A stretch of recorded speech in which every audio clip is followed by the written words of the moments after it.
शिंदे गटाचे खासदार हेमंत पाटील हे देवेंद्र फडणवीस यांच्या भेटीला गेलेले आहेत। आगामी लोकसभा निवडणुकीच्या पार्श्वभूमीवर या भेटीला विशेष महत्त्व आहे। काही दिवसांपूर्वीच हिंगोली लोकसभा मतदारसंघ भाजपला सोडावा अशी आग्रही मागणी भाजप आमदार तानाजी मुटकुळे यांनी केली होती आणि या सगळ्या घडामोडी होत असताना आपण पाहतोय हेमंत पाटील हे फडणवीसांच्या भेटीला। अक्षय मंकनी आपले प्रतिनिधी आपल्याला अधिक माहिती देतील। अक्षय।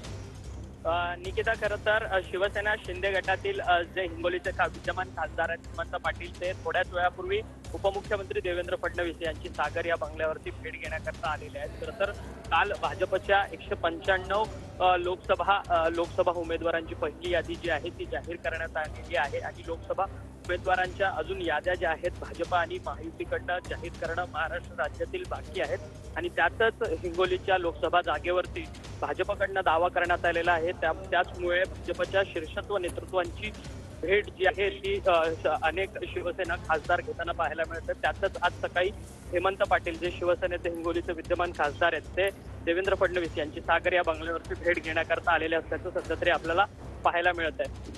हो, अक्षय, जाणून घेत राहू अधिक या भेटीमध्ये नेमकं काय चर्चा होते त्या संदर्भात। तुर्तास धन्यवाद।